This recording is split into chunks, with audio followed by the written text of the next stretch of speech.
Welcome to the Pool Nation podcast, where it's all pool talk.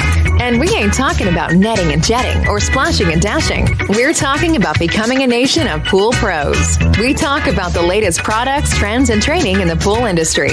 Now let's welcome your host, with over a decade of industry insider experience and still the reigning champion of Marco Polo, Edgar De Jesus, and his co-host, John JJ Flawless, the fastest netter in the West, and Zach the Pool Boy Nicholas.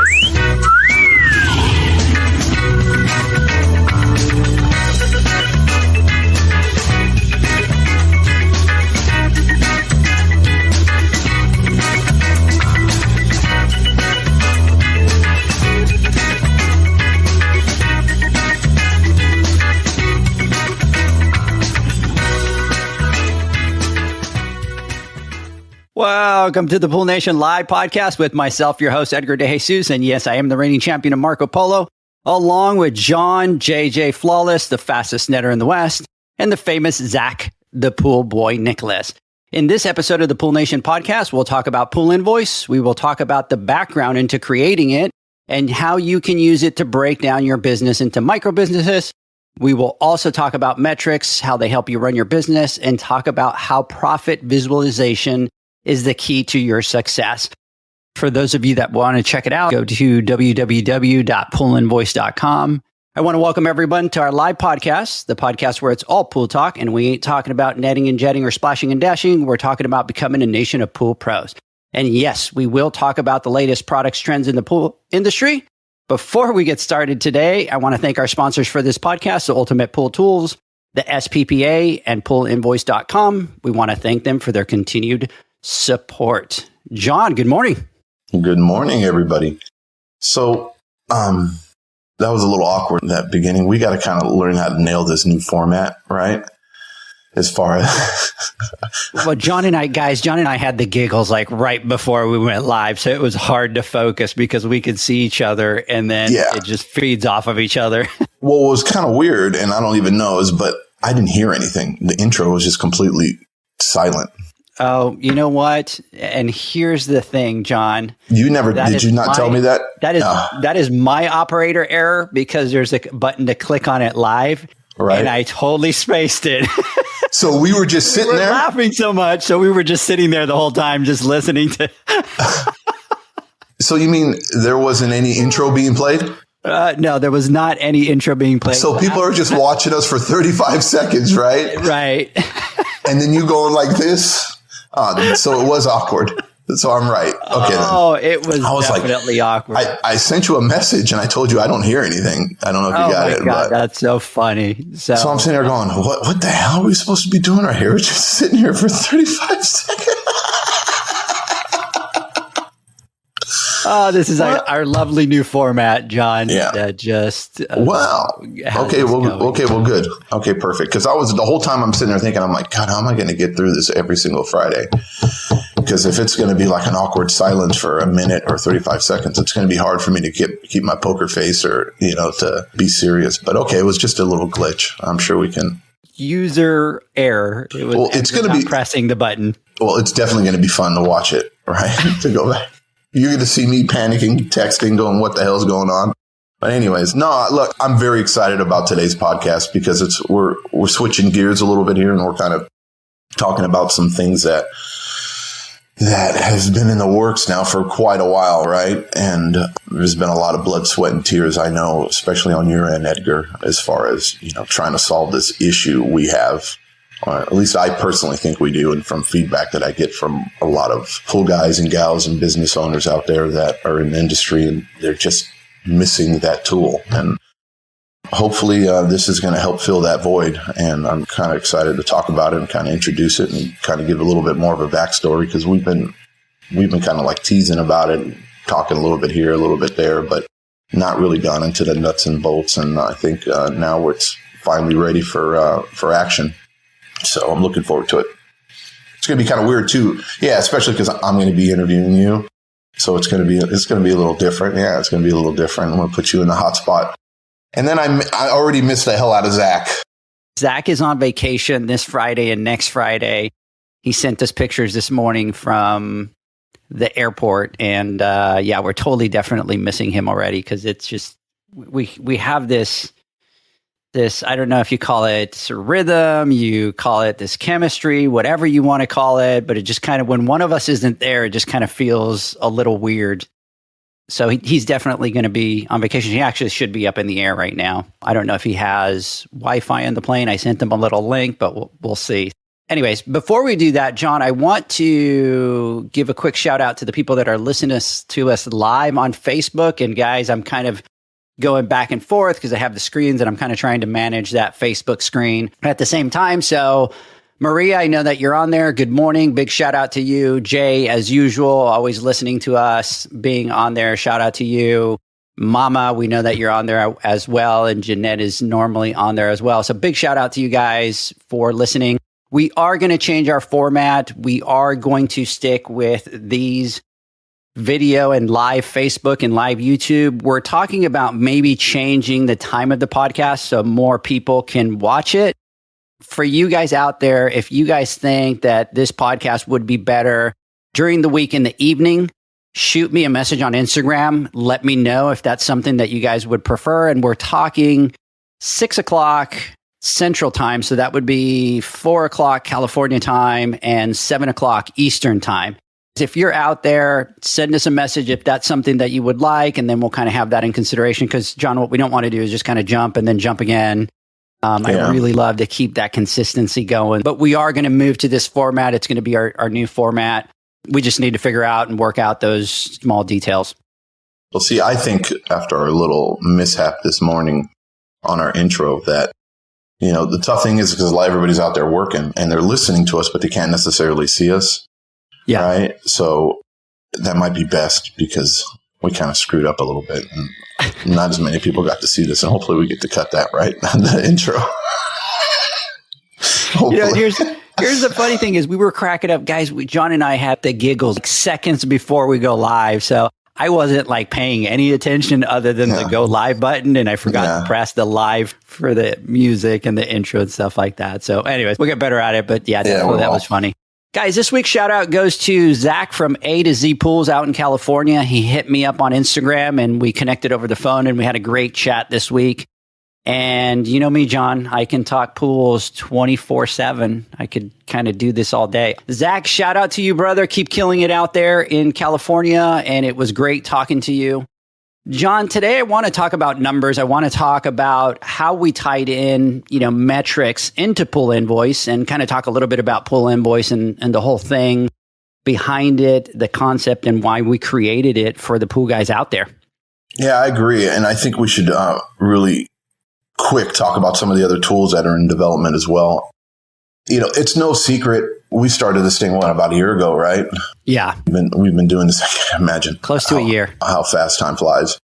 And throughout the year, we've had the opportunity and I think a blessing to talk to so many different people out there going through the same struggles that we go through on a day-to-day grind that not a lot of other people in our immediate circle at times get to experience. When you are in touch with or you are in constant communication with or you get to talk to or hear from people that are going through the same struggles you're going through, it's funny how quickly you can bond with those people and you build friendships. And I've built tons of friendship over the years, especially this last year. And throughout those friendships and conversations and talks that we've had on the phone, there's been a common theme of wants and needs and things that are missing in the industry, at least tools for us as pool owners or pool service owners or repair companies or however it is in the pool industry as far as service side. Not quite so much building, but more service because that's what we're focused on. And I've always felt, and I know, Edgar, what we've kind of hit it off, and Zach, same thing too, is we're on the same page that there needs to be more focus and more attention on the people that are out there grinding every single day that make things happen for everybody. Because you can build all the pools you want. You can make all the pumps you want. You can build all the heaters you want. You can do all this. You can do all that. But if you don't have people that service them, if you don't have people that install them, people who repair them and maintain that work of art or that investment, then it all goes to shit. And that's just my opinion. And maybe it's a little selfish but I think the service people and the repair people are the engine or the heart of the industry. And sometimes, because it's easy to get lost and say, okay, look, there's a builder out here who builds 500 pools a year and does X amount of dollars and stuff like that, where there are not nearly as many builders as there are servicers. So sometimes each individual service company might not get as much of attention as maybe they should from manufacturers or from just as an industry in a whole. So I think that more attention should be placed, and I think more education should be focused towards the service industry. And that's kind of the whole reason why we started this. And throughout that process, we've gotten a lot of feedback of things that have been missing. And in order to help fill that gap or to help try to fix that problem, we've together put some things in the oven, or we started working on some programs and some classes and some apps and some things to help kind of get us there or help fill that need down the road. And one of the biggest ones is Pool Invoice, and what we're going to talk about here. And this has been Edgar's baby from the beginning. I remember the conversations we had when we first started talking, and you telling me the backstory and why you wanted to do it and why you started doing it and the purpose behind it. And it completely clicked with what my mission was too. And I think that's kind of why we hit it off so great. So I think it's time for us to kind of dig deep into the reason behind it and how we think that this is really going to be able to help the guys and gals out there that are struggling so that they can do the one thing that is very important, is to be very profitable. There's so much information out there as far as knowledge for like chemistry or for like repairs and stuff like that, but there's very little help when it comes down to probably the most critical portion of your business is business and financials and understanding it and customer relations. And that's kind of where this is focusing at. And I think this will be a home run for anybody that puts the effort into using it. They're going to see an immediate change in profitability. And ultimately, it's going to give them a better life, in my personal opinion. More profitable, you're a little bit happier.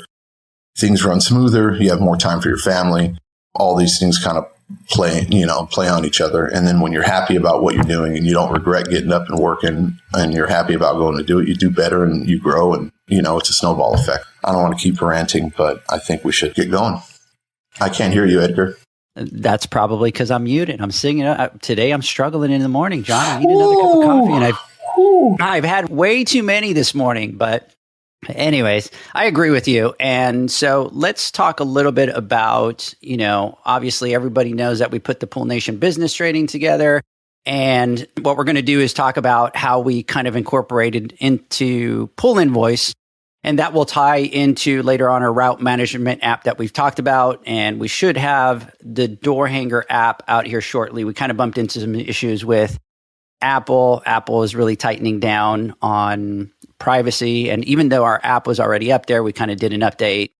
They kind of come back to us, and we had to sit there and provide a whole bunch of documentation as to everything that we use, right? Because we use the camera, we use speech to text, we use location and stuff like that. It put a little pushback on us, but we're kind of almost back on track now, and we should probably have that out very shortly once they give us the final green light on that.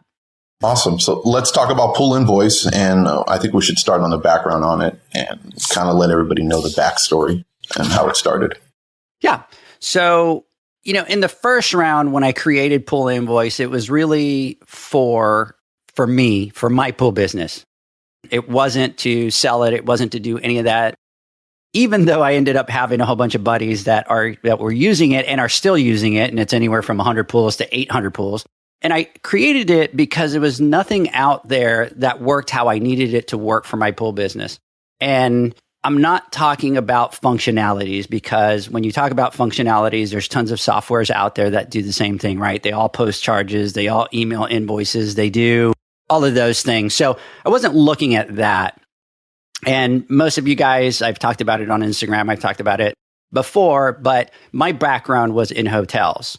So in my first version, I wanted to focus on finding something because of that background. And that was really kind of forecasting all the time, budgeting, average daily rates, things that had tons of metrics that allowed us as a business to know how well and how profitable we were doing. So when I created that first version, that's what I was looking for. I wasn't looking for the print, the email, all that kind of stuff. I was looking for something that was similar to that I could use. And since there was nothing out there, I focused on creating that for my first version. I needed something to tell me how I was doing. So that was the goal of creating Pool Invoice. It was really creating it with tools and metrics and information that was going to allow me to know how I was doing. So I'm going to fast forward. I moved to Texas. And again, I've told the story before, but we moved to Texas because of my wife's jobs. And my goal was really to buy a route out here and do pools. But then my youngest daughter had an accident. So that kind of threw a little bit everything in a loop. That was Sienna, right? Yeah. So Sienna fell out of a golf cart, had a bilateral skull fracture, lost her hearing in her right ear. She coded twice. Definitely one of the low moments of my life. So after the accident, I stayed home with her because we had moved here because of my wife's job, and she needed to do a lot of physical therapy. It was going to take, they were saying that it was going to take about 2 years for her to go through that physical therapy process. And it took about 1.5 years. She did go the 2 years, but, after a year, she started to do a lot better. Yeah. Well, let me interrupt and first say, thank God, right? Bless her heart. I can't even imagine what you felt and what she went through and your family. And I'm just glad that it's turned out and everything's okay now. And she's happy and healthy, correct? Yeah, definitely. Yeah. So, yeah. I mean, every time you say that, I've heard it a couple times when you've talked to me about it. It literally just like breaks my heart to even hear it. I don't know. Anyways, I'm just glad everything's fine. So I know you've talked about the story or the creation of Pool Nation before on Instagram, but I think we should maybe talk a little bit more in depth or in detail, because I think it fits perfect into the reason why all this is happening and how Pool Nation came to be what it is now and how you came up with it. Absolutely. Yeah. So I'm a firm believer in God, and I think everything happens, for a reason. But, after Sienna's accident, after a year of doing therapy, she started to do a lot better. So during those therapy sessions, I would be able to just kind of sit there and wait while she was doing the therapy and all those things. So I decided at that point, hey, I'm going to create a route management tool since I had a lot of time on my hands. And so that's what I started to do at the beginning. But in doing that and creating the Instagram page for Pool Nation, and that's kind of how it started to kind of fall into place from there. As I started to do the posts and do that kind of stuff, I started to get a lot of people that were reaching out to me asking for help. I kept getting a lot of pool guys messaging me, and Instagram is a great platform for that, John. That people feel comfortable with just hitting a message and asking questions. Why that's better than other platforms, I don't know, but I think that's one of the great things of Instagram, that people can send a message and they don't feel, if you don't answer, they don't feel like, oh my God, I've been, like the kids say now, left unopened, right? Like they haven't responded. And it kind of goes both ways though, too, because you got those keyboard warriors out there that feel like they can be jerks, right? because they're behind the phone or something where they can say something stupid. But anyways. Yeah. The reason that I decided to do the first Instagram Live was because I kept getting kind of the same questions. And a lot of it was from the business side. A lot of them were not water chemistry related. It was more from the business side. And so I kind of thought to myself, you know what, I'm going to do an Instagram Live and I'm just going to answer those questions instead of, answering the questions over and over. Because if this person is asking that questions, that means that there's probably other people that have that same question. So nerve-wracking, John. It was nerve-wracking to do the first Instagram Live. But I just figured, you know what? Let me just go out there. Let me just do it. Let me just answer the questions. And I did. For those of you guys that are listening, that's basically how me, John, and Zach met. We've met on Instagram. We had John. John did 2 Instagram Lives with me where we talked about borates. We had Zach come on and talk about his business and his business mentality, the Pool Boys. And we've never met in person. Zach, John, and I have never met in person. The closest is this with video and audio. And we're kind of we're talking about obviously getting together. I don't know if we should spill the beans or not, John. Yeah, I don't care. Yeah.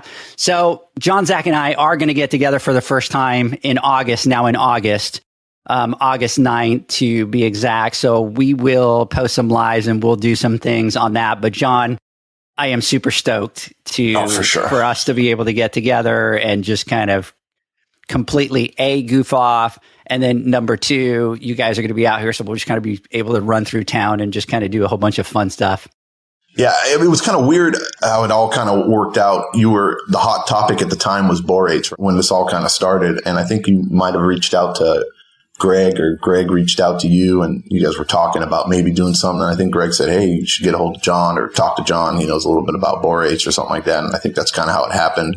And I'm like, what the hell? Look, I'm not social media savvy whatsoever. And you can tell from my account because we never post, right? We do a little bit here. If it wasn't for Mama, I'd have nothing on there, but I'm learning and I'm getting there. And it's not that I'm old. I guess I am a little old, but it's just not my thing. And I'm a computer dude. I grew up in computers and kind of understand it, but it was just kind of weird. And going back to like our first Instagram lives that we did, and it was definitely awkward, especially when you're staring and you're not looking at somebody. I remember my first one. I know we're going off track here, but I'm sitting there going, I'm like, what the hell am I doing here, dude? I'm literally talking to my computer and I can't see anybody. How is this even, what's the purpose of this? But we got through it. And we kind of figured it out. And I think we kind of gotten our chemistry down for sure. And now it's like no big deal. Right. Just like everything. Yeah, definitely. Those first ones were nerve wracking for all of us. Even Zach. I remember talking to Zach and he was super nervous, but we kind of got through it. And here we are, almost a year later, John. It's crazy. It's going to be almost a year later. But, I kept getting calls and I kept getting messages about doing a podcast. And I literally was getting phone calls from people saying, you need to do a podcast. We connected and John and I just kind of hit it off from the beginning, just like, I did with Zach and we all three did. So anyway, so I start getting calls from people going, we need you to do a podcast. And the reason that we want you to do a podcast is because when we watch your recorded Instagram lives and we put the phone in our pocket, it shuts the camera off and we can't listen to it. And I was like, absolutely not, right? I kind of have what I'm going on over here with Pool Invoice and Pool Nation and my daughter. Plus now I'm doing the Instagram lives, and now to do a podcast, that's kind of a big commitment.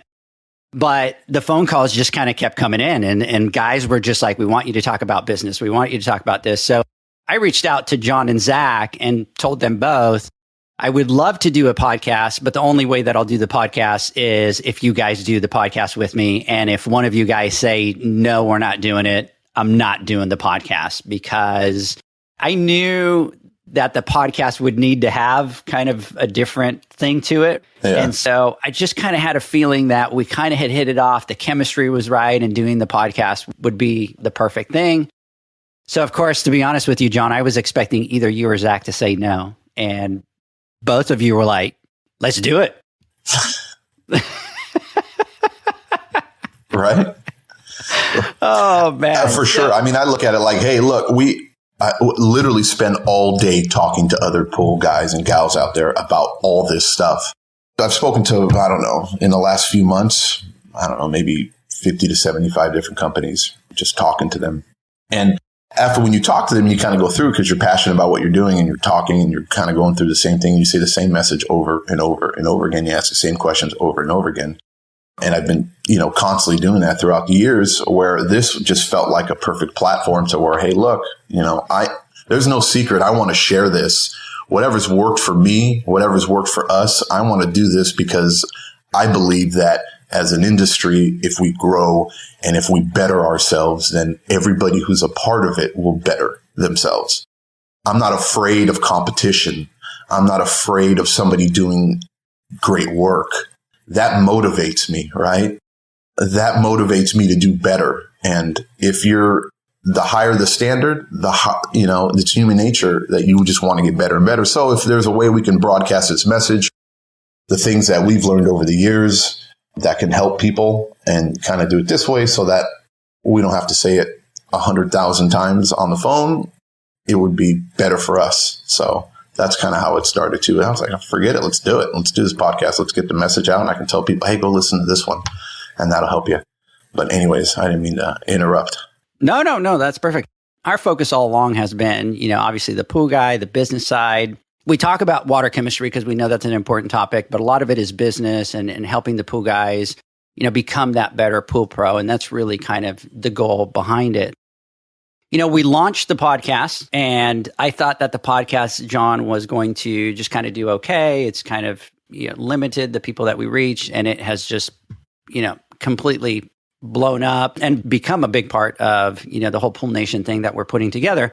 So as we start doing the podcast, what we start hearing from a lot of people is that they really want some kind of training from the business side. So at that point, we stop and we go, okay, let's try to figure out what it is that they're asking for. They're asking for the business side. Let's kind of stop and create something for them from the business side.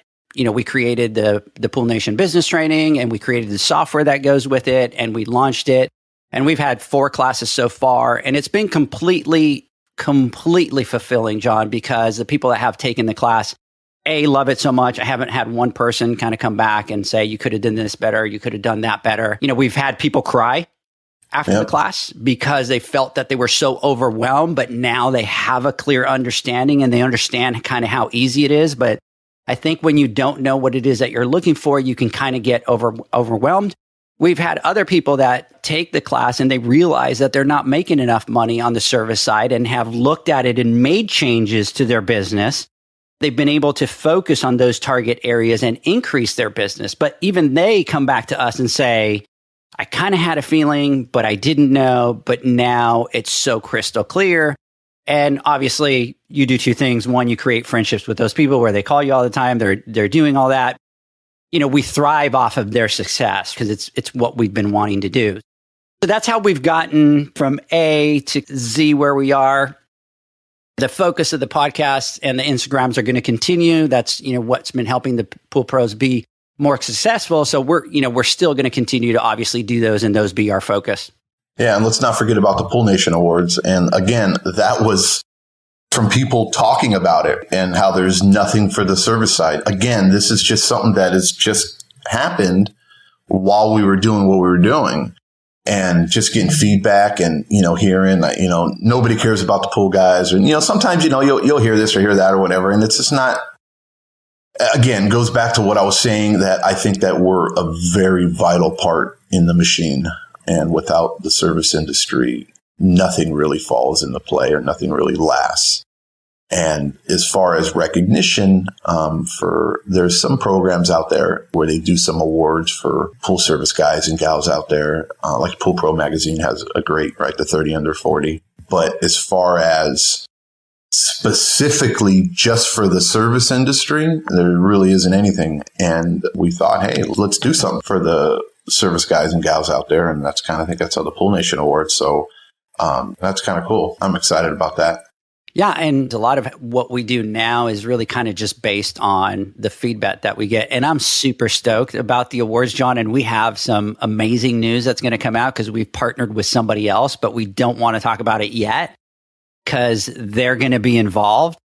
But, we're getting close to where we're going to send out the nominations. We use the Instagram platform for the guys to give us what categories they wanted to create. So it's all been kind of based on the service side and what they want to see and they want to hear. And I'm super stoked for it, John. I'm super stoked because it's on the service side and they're the ones that really are driving it. For sure. It's going to be like the Academy Awards for pool. That's our vision. That's what we're trying to figure out. And that's what we're trying to do. And, this is the first time doing it. And I'll be honest, it takes a lot of balls to do. But I'm down. I'm ready. You know what I mean? We're going there. We're going to do it. And it's going to be epic. That's for sure. So everybody who's going to attend the Texas show, and if you weren't planning on attending the Texas show, I highly suggest, because it's going to be off the chain. It's going to be fun. And there's a limited amount of seats that we have available for those awards. But we look forward to seeing everybody there. It's going to be quite a fun time for sure.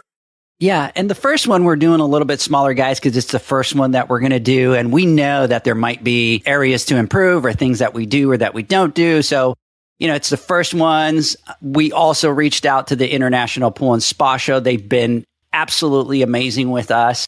and they've kind of partnered with us, and they kind of gave us that platform as well. So, big shout out to them and thanks. So we just have a lot of things kind of going on, and I'm super excited about it and all those things, and especially the award. Anyway, so backtracking, after seeing his accident, I started thinking to myself, how am I going to redo Pool Invoice? So I wanted to do the route management, but I knew Pool Invoice needed to be a big part of it.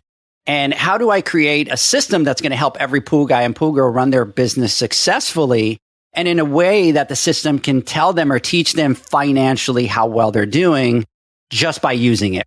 So they just use it and the system does all the work. Even if you're not a techie or a financial guru, how do I create it in a way that people can just use it and it's really going to help them see all that data right in front of their face? I look back, and most of the software that's out there is built from either a non-pool business mentality or a software mentality. Yeah, that's what we call that old desktop mentality. Absolutely.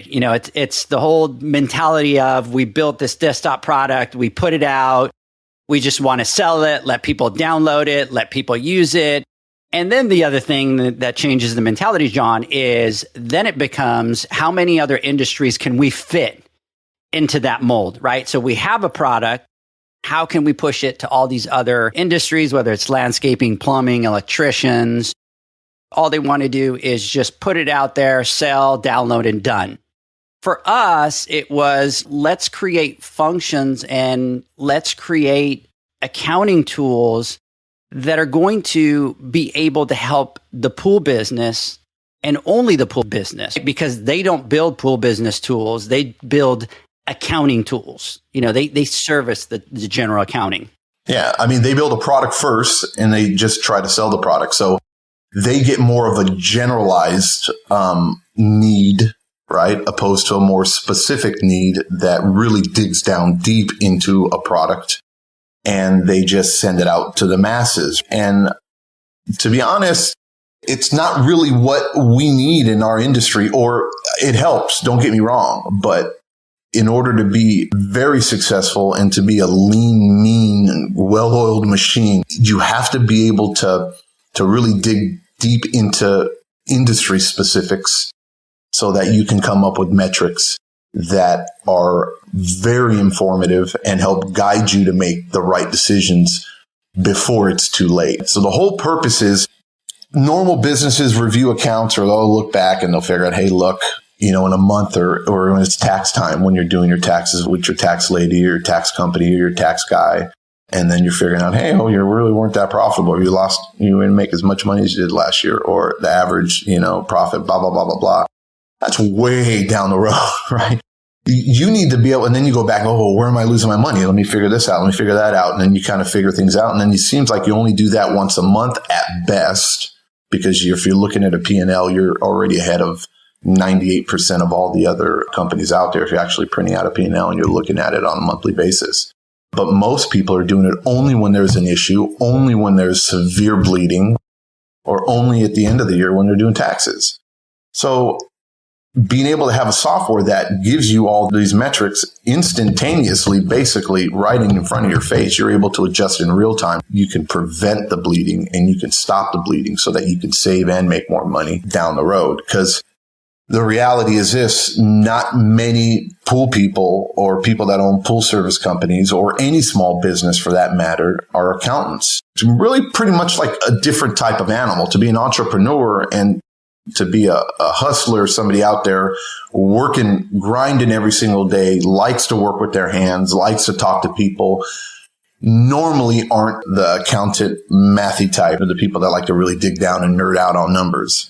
You'll get some or a few that are great at both, but not many are. So to be able to not have to wear that hat, which in turn is probably one of the most, if not the most important hat to wear. The most. It is the most. Well, I mean, it is the most. You also have to know what the hell you're doing eventually, because if you don't know what you're doing, I guess you can learn to do that kind of stuff. I don't know, but it is. I would say, yeah, it is definitely the most important. So to have something that does that for you so you don't have to worry about it and does it automatically is just golden, because we're not the one size fits all type of business. that's the big thing that people need to understand is the pool industry is not a one size fits all. So when we talk about tools and when we talk about things, the general things that are out there don't always fit into what we need. And John, you were right on, and I've talked about it plenty of times. And that is that a lot of times us growing up, our parents didn't sit us down and say, hey, here's a checkbook, balance your checkbook. This is how much money you have.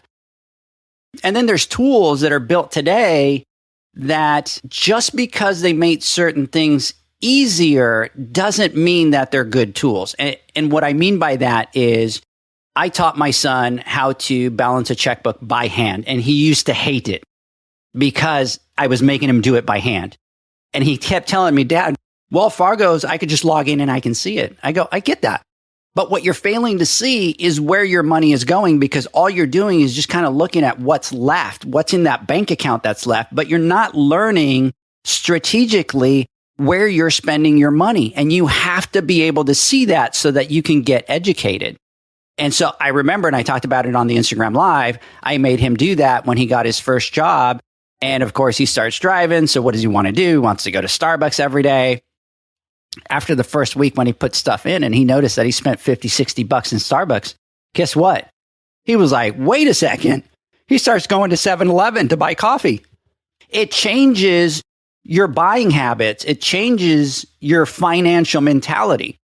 But just because there's tools out there that make certain things easy, they're not always the best tool to be able to educate you and tell you what it is that you need to do. For us, the goal has always been, how do we get somebody that's new into the industry and we give them these tools to be able to run their business, and by using those tools, they can run an efficient business. Okay. And John, we just talked about it, but the number one small businesses fail is financial reason. So how do we give them that information from the beginning so that they know how they're doing? How do we create a platform that the Pool Pro is going to use and it automatically gives you or spits the information right out that you need without having to be, like John was saying, that financial guru or that financial person? You nailed it. And let's say you're looking at a pool and you figure, I get algae every single week. I get algae every single week. I'll get out. Okay, I just got in more chlorine to the pool, because that's the end all be all. Let's just add chlorine, but not really digging down and figuring out what the issue is. Because if you're more precise and you can figure it out, and you end up going and look at the time clock, or you see that the customer is only running the pool for an hour a week or an hour, or an hour a day, then it doesn't really matter how much chlorine you end up putting in the pool unless you turn it into a bath. You're going to have issues because you need filtration.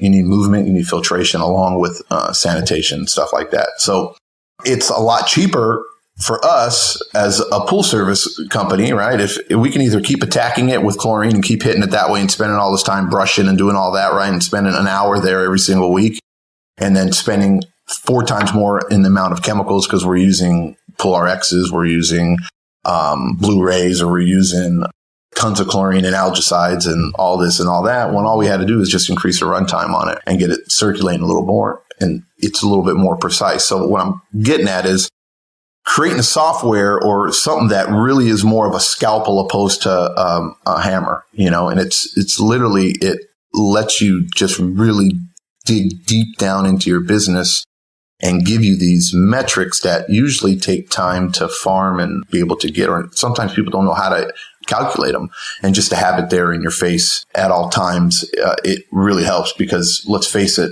the majority of us don't have a financial background, and that's not really our cup of tea, and that's not our need. And we tend to want to do what we like to do or what we love to do, and we excel at what we love to do. And if you don't really love financials, you might love money, but you might not love the nuts and bolts of it, right? And the majority of us, the majority of us don't. Then having something or someone to be able to do that for you is gold. And we talk about this. We've talked about it before in our podcast. And I say this is like, look, the way to motivate people or people to do well or to want to work is by focusing on strength-based, your employees, yourself. If you have to do what you don't want to do, you're going to end up not liking it, right? You're not going to enjoy it. As business owners, sometimes we have to bite that bullet because that's just what we got to do. But if you focus on doing the things that you love to do, then you excel at it. And if you hire people or you use tools that help you with the things that you are not that good at or great at, then it frees you up to do the things that you love to do. Here's a quote that I heard, and it always stuck with me, especially when it comes down to like business owners. The number one failure, or the number one thing that makes a business owner fail, is discipline, not having discipline in anything, whether it's financials, whether it's in how you work your business and stuff like that. And discipline is doing the work that you hate to do like you love to do, and doing it with a smile and doing those things and persevering and getting through it. And how nice would it be to be able to have tools or have employees that are great, actually love to do the things that you absolutely hate to do. I love numbers and financials, and I dig them and I understand them, but I don't want to sit and have to do them all the time. And to have tools to do that just makes my life easier, because I get to do more of the things that I love to do, which is hands-on, fixing things, talking to customers, doing stuff like that. So I'm super stoked. Yeah, absolutely. And my background, and we've talked about it in hotels, was all numbers and all that kind of stuff. But like John said, it's not something that I, love to do all the time as a full-time job. But there are other people that's their passion. That's what they like to do. So that's been the goal, John. The goal has been really, how do we create a software where we incorporate some of those functionalities and have it just spit it all out for the pool guys and the pool girls out there, and can tell them how profitable they are from the beginning, because that's one of the normal things that we get is we want to know financially how well we're doing. And look, guys, I get it all the time. And I've got this all the time where people come to me and say, well, why are you competing with QuickBooks? I've had even people on social media bash me, call me, tell me that I'm stupid for wasting my money on an invoicing system. But that's not what we're trying to create. That's not what we're creating, and we're not trying to compete with them. We're not competing with the product for the entire world. What we're doing is we're building something different. And that is a tool that can't be used in other industries, but a tool for our industry that's niche and will help you see whether you're profitable or not. A lot of those things that those other softwares do are the same thing, but we're trying to create something that allows you to, from the business side, see how profitable you are just by using it. What would be the best way you would describe Pool Invoice? So the best way that I would describe it and that I talk about it is profit-driven software, or, and this is a mouthful, profit visualization software.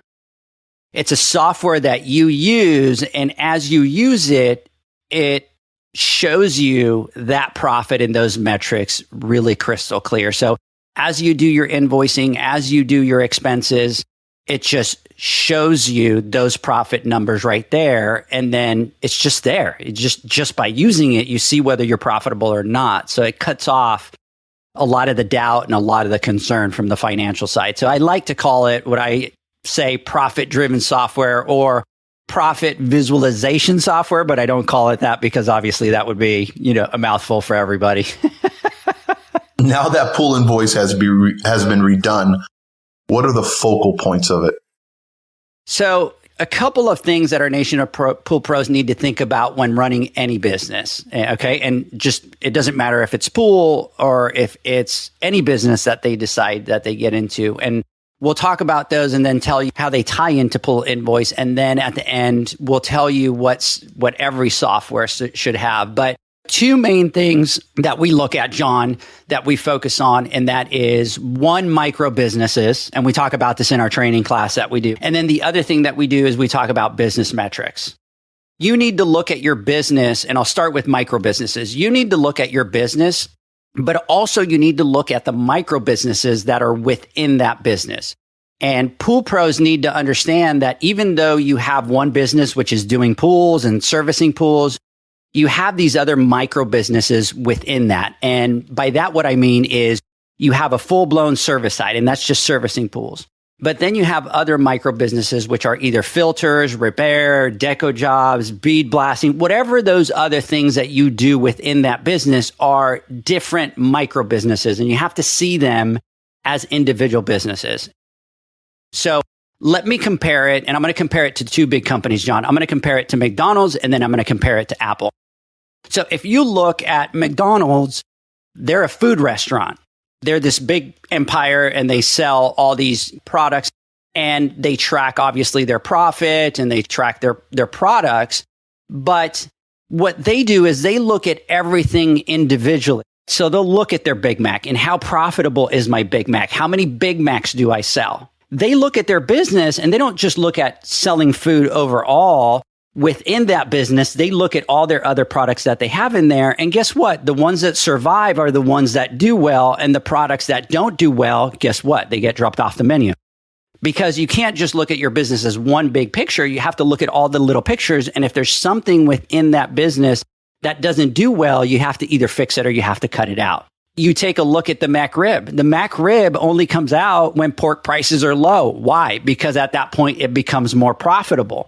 They don't offer that product all the time. So McDonald's does that. They'll look at all these products and then they look at all their menu items. And if you look at it, they've brought other products up. They put them up. They don't sell well. They don't do well. What did they do? They're gone off the menu. It's the same thing for our business. You take a look at Apple, and Apple is the same thing, man. Apple makes how many gazillions of dollars, John? Oh my God, right? Billions and billions and billions. Yeah. Billions of dollars. Yeah. But they don't just look at their business and go, oh, just because we make billions and billions of dollars and we make profit, that means that we need to keep selling every product that we have. Okay. Because if you look at Apple, they have the iPhones, they have the tablets, they had iPods. Guess what? Nobody's buying iPods anymore because now you have a phone that does that functionality. Why keep a product that nobody's buying and that is now not going to be profitable? It's the same concept in the pool industry, and that is that you have your service side, but then you have other products that you offer within that. What I'm trying to say is you can't just look at your business as one big business and whether you make profit or not. Because if there's things that you do that aren't giving you a profit, you need to either A, fix them, or B, get rid of them. When we built Pool Invoice, we had that mentality in mind. And that was the first thing that we looked at is let's show that data to the users and show those micro businesses so they can track all those micro businesses individually. I mean, that's huge. And you nailed it. And we've talked about this time after time after time after time after time again. And if you just look at it from a bird's eye view or from 30,000 feet above and you see a top line number, you see a bottom line number, and you say, hey, look, I made $100,000 this year. I made $1 million this year. I ended up profiting $50,000 this year. I profited $100,000 this year, whatever. And you think, oh, that's enough for me to make. It's a modest living. I'm good. Everything's fine. I'm feeding my family. But the truth is, how much of that money are you leaving on that table, right? And this is real simple. And one example is just like filters, for instance, and how important filters are. And I'm not going to sit here for 1 second and pretend like I haven't fallen a victim of this, because I was just talking to Mama about this, I think last week, and I was telling her, I probably lost $15,000 worth of filters right now this year, just because of the winds and things that are happening and stuff that's going on, or because, we can get to them, or we can do this and that. That money is gone. And trust me, I have eyes on it. But if I didn't have eyes on it, I could just imagine how much more money I would have lost, because every day counts. There's still a lot of people out there, and there's nothing wrong with it. And I just think that you're working a lot more than you should, and you're missing on opportunities. Is where they just keep a list, or they just go by a list or whatever, or they go by PSI, or they'll go by this, or they'll go by whatever it is, or just they go because they remember and because they're that good. But we do filters 3 times a year, and we do them every 4 months. And to the day, we have it to where when that day comes, I know, a week prior or 2 weeks prior, or whatever, that, hey, my filter cleanings due. And it's important for us to have that reminder so that we can make sure we position ourselves so that we can capture that money. Because 1, it's important for the pool. It's important for the customer. It's important for the cleanliness and the well-being of the pool. And 2, it's a revenue stream for us. And it's a lot of profit because it's just a lot of elbow grease and hard work on our end, our labor, our personal labor, but we get to make profit off it. It doesn't really cost us in parts. But if we miss that, right? You miss one here, you miss one there, you're behind a month here, behind a month there. It's like sleep. You can never make it back. You can't go back to your customer and say, we only did 1 filter clean this year so far. So in November, I'm going to do 2. we're going to clean your filters twice in November. It doesn't work that way, right? It's because gone. it's gone, and it's not fair to the customer because it doesn't make any sense, right? And it's just not how you should operate as a business. You keep to what the terms are, you keep to what the program is, and you do it, and you'll capture that extra revenue. And if you don't have a way to track that, then out of sight, out of mind, and you don't really pay attention to it. And I challenge anybody who's listening or watching to ever go back and go, hey, look, how many filters I should have cleaned that I didn't clean, that I never got to clean, and equate all that dollar amount and figure out how much money you've lost over the years in business, and see if it's worth investing in something or someone that helps track and that's just one thing out of many that will help keep you profitable and on top of your game. So, and here's the thing, John, filters is probably the most profitable micro business within your business, because you're going to go out there and you're going to charge whatever it is, 75, 100, 150, whatever it is. And if you're doing the filters yourself and you're getting good at them, you're busting them out 30, 45 minutes, you're done. Your expense is going to be the DE and your time. If you have an employee, you're paying them $15, $18, $20 an hour, whatever it is, and you're charging $100, that's $80 profit that's coming right down into your pocket. But it's probably one of the most common things that we neglect. And we'd rather take on 3 more pools, 4 more pools, and now not be able to service those filters rather than go back and do 15 filters and make a lot more money that way. That's some of the simple things that we did with Pool Invoice and why it was important for us to add those and have those in those micro businesses so that you could see them. And we did it really simple, John. What we did in Pool Invoice is we compare everything to previous month and previous year. For example, if you're doing filters, you can see the revenue on the dash and you can see if the number's red. And guess what? If the number's red, you're behind from last month. And if it's green, you're doing good. We kind of created those metrics. We put them up, and then we just kind of give you this nice little quick, easy number next to it with a percentage, and it'll tell you whether you're doing good. Red is bad, good is green, right? It's just... Yeah. No, for sure. One of my favorite things is metrics. And I think we should talk a little bit more about it, right? Dig a little bit deep and why there's such a big deal in our business. Yeah, absolutely. Even within the micro businesses, we have the repairs, we have the monthly service, we have the filters, we have payments, because payments is a cash flow issue. So you need to see that part of your business going up every month. Again, it's simple. The little mini micro businesses are there. It's got the red is bad, green is good. And every month you're going to start behind, obviously, because if you start with a fresh slate, you're behind from last month. But the goal is that number needs to increase, and you'll see that number increase throughout the month until you hit the green. We talked about the micro businesses, why you need to track those. And then now we're going to talk about business metrics that you were just talking about and why these business metrics are so important. And the best way that I can explain business metrics is, really kind of compare them to the gauges of your car. You're driving down the street and all of a sudden your car shuts off. What is it that you do? The first thing that you do is you look at your dashboard, you look at those gauges, you look at those metrics to see what's wrong. For example, if your car shuts off and you look at the temperature gauge and the gas gauge and you see that the temperature gauge is way up there, then guess what? You know how to react. You're not going to go put gas in your car if you see that the temperature overheating. So you're using that metrics and you're seeing exactly where there's a problem. So you can adjust. You stop your car, you look at the radiator, you look at the hoses to see if there's a problem with those. Metrics are the same thing. They're gauges for your business. If you have metrics, you're going to be able to see what parts of your business are doing well and which ones aren't doing well. With Pool Invoice, we did the same thing. We created these metrics that are going to allow you to look at the different parts of your business. And when those gauges are indicating that something's wrong, that's what you focus on. I'll give you an example of someone that uses our software. And this is a buddy of mine that's been using it since the first version.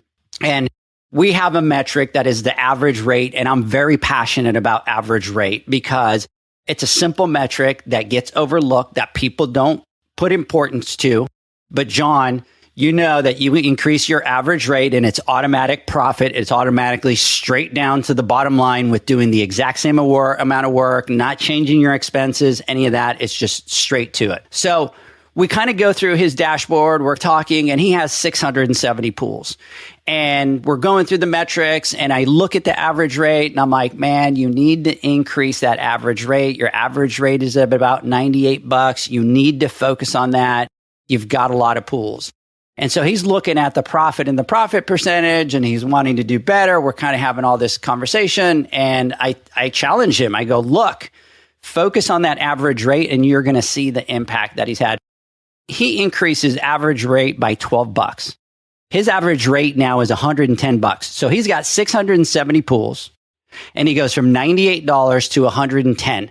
That's $12 average rate. That means that it's $8,000 more a month. And that's a whooping $96,000 more that he's making every year just by focusing on one metric, which was the average rate. He's not focusing on profit. He's not focusing on expenses. He's not focusing on cost of service. He's just focusing on the average rate metric. He increases that. And that's $96,000, John. Unbelievable. It reminds me of that training slide that you use for the business training, where it shows the 75 pools at $90 and then the same 75 pools at $125. It's just mind blowing when you look at it and you think, oh, it's just a small amount, but over time, it compounds. It's a snowball effect. We're not saying just go out there and start raising your rates. And we say this 1,000 times. You need to look at your business and understand where you're at and make sure that you're competitive, to make sure that what you're charging reflects what you offer. So if you are giving service that is above and beyond in your premier service, you should charge a premier rate. You should charge more than the next guy, because you hold yourself to higher expectations, you produce more, and that you have higher knowledge, or whatever it may be.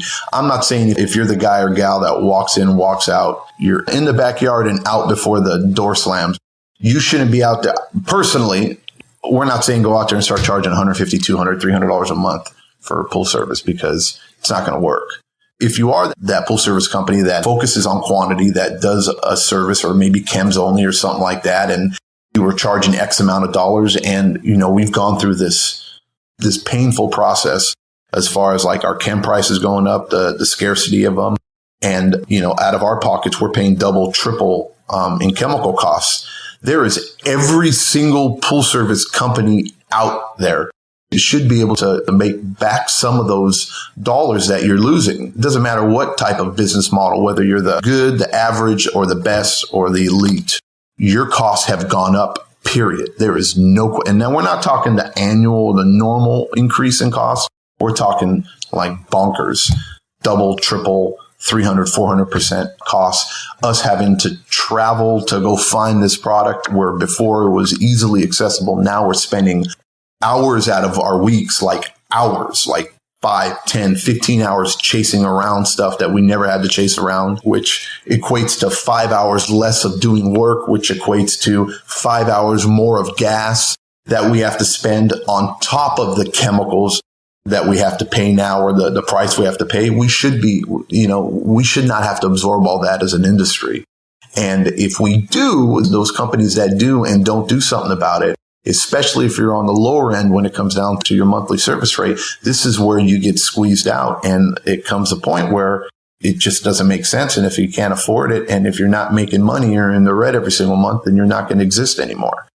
It just goes to show that these little things, really make a difference. And I just want to emphasize on the point. I don't want anybody walking out here and saying, oh, man, look at the money. If I did the math, I'm going to go out and give a letter for $50 increase every single month. Well, you do that and it's unjustified, and you don't deserve it, then you're going to lose your clients, and you're going to be in a worse position. So pay attention to this and make sure it's the right decision. But it's just a small little metric that people forget about, especially on a yearly basis, that a small increase here and there to compensate for increase in prices or cost of living adds up over time and helps you stay afloat, or helps you to be successful, or at least and hopefully to thrive as a business. Yeah, and here's the thing with Pool Invoice, this is exactly what we're talking about. And I'll give you an example here with Zach, because we were looking at it with Zach, and we did the calculation that the cost of sales, so the cost of products to do repairs and stuff like that, we calculated it already at like 32.6%. So right now, based on our calculations and the prices paid for all those products, was about 32.6% higher than last year. If you're not making adjustments and you're not charging more, you're now making 30% less. What we've done with Pool Invoice is exactly this, guys. As you do your invoicing and as you do your expenses and you enter those in, as you're paying more for chemicals, you're going to be able to see specifically what your cost to service a pool is. And guess what? When you see that number go up, and you see the cost and the profit per pool go down, you're going to be able to know, hey man, I need to raise this rate, and how much do I need to raise it in order to be able to stay profitable and be at a spot where I want to be.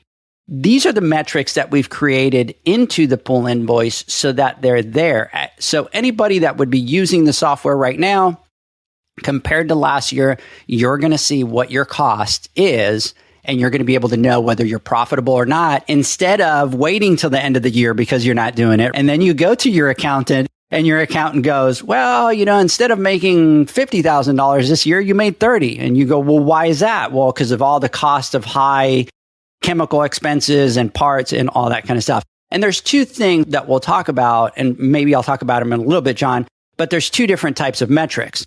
There's just your standard metrics and there's your progressive metrics. Okay. So really quick, and I'll talk about it in a little bit, but a standard metric is something that might give you a metric, like John was saying, that has already passed and already has happened, and there's nothing that you could do about it.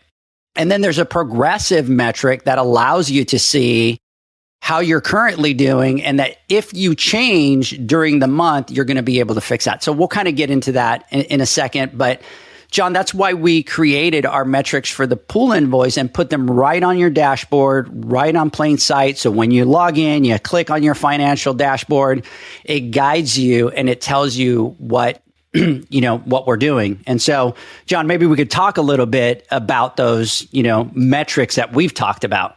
I like the cost of service per pool. When you add that expense, you get to see exactly what it costs for you to service a pool. So you know what it's going to be when you walk into a backyard. You know exactly what that stop costs you. So you know exactly how much you're making. It's pretty simple. And in that way, you can fall into what we talk about, like we say, the top 10, bottom 10, your list, and you get to understand, because just because it's the highest dollar amount or that invoice or that monthly service rate might be a $500 amount pool, just because you're getting $500 a month from that pool doesn't necessarily mean it's your most profitable. I've had it to where we've had pools that we charge $300, $400, $500 a month for that happen to be one of the least profitable pools.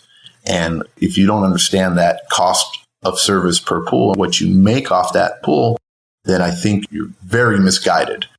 And that is probably one of my most favorite parts of it. And I think people are going to it's eye openers for everybody, and kind of gets them there and go, okay, great. So I'm charging X amount, and this is how much profit I'm making. And it helps get me through the day. And I've talked about this before, where I'm looking at my stops and I got 10 more stops, or I got 12 more stops, and I figure to myself, okay, I'm making $60 at every stop at $600 or $650 at $700. I got $7 left to go get that money. Like we said up here, 0% luck, 100% hustle. I'm not ashamed. I like to be good at what I do. I like to be profitable and make money at what I do. So when I'm out there doing what I'm doing, and I have a family that I want to provide for, and I have a business that I want to build, fortunately and unfortunately, money is what fuels it. So I need to understand that when I'm spending my time, I'm spending it the best I possibly can. And if that means that $100 pool or $150 or $200 pool means that my time is better spent at that pool than it is at a $600 pool, that is crucial information that you need to know, and which will help you fine tune your business so that you are more profitable and you thrive in it. Yeah. And here's the thing, guys, with that metric that we have on Pool Invoice for the cost of service, it only ties in those expenses that has to do with service. So it doesn't take into account filters. It doesn't take into account repairs or algicide fees or any of that kind of stuff. It's really just what your cost is to service the pool. And as you're doing the expenses and entering the expenses, you can kind of break those down and tag them to the cost of service per pool. So you know exactly what that cost is. John, I want to continue and I want to talk about the next metric, but believe it or not, I just looked up and we've been talking for an hour and 12 minutes. So let's take a word from our sponsors. And when we come back, I will jump into the next metric. The SPPA is dedicated to the niche general liability insurance needs of pool and spa professionals. As industry leaders, we'll fight for you, protect you, and be there for you.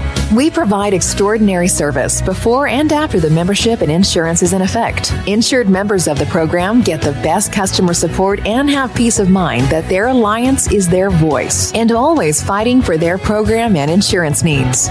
We proudly insure thousands of pool and spa professionals across the United States. With over 30 years encompassing the pool and spa industry, we know the needs of pool and spa professionals. Through the SPPA program, there are 3 tailored and customized general liability insurance options to pick from. For more information on our programs and insurance options, visit our site at www.thesppa.com.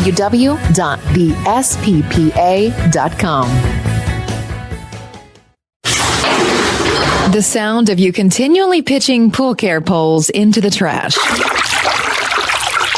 The sound of you using an Ultimate Pool Tools carbon fiber pool care pole for years to come. Go to ultimatepooltools.com or Instagram at ultimatepooltools.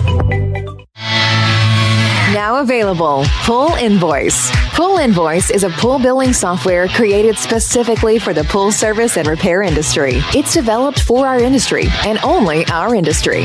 Pool Invoice is built with recurring billing in mind.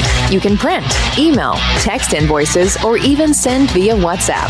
You can add recurring or yearly charges, accept credits, and set up autopay. You can even see when customers have seen the invoice. It even has a customer portal where they can log in and see, print, and pay invoices. It has all your customers' information on one page, so you don't need to search through hundreds of invoices looking for the one you need.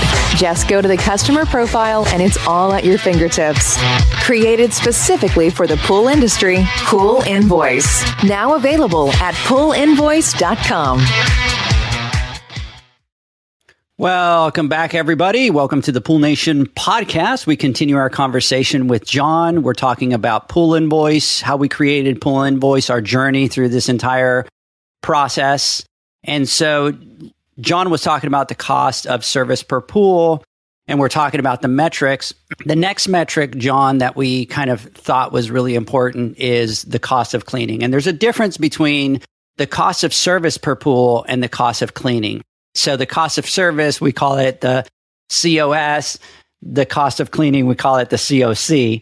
And the reason that that's important is your cost of cleaning is going to be what it costs your business to service a pool before you even put the net inside the water.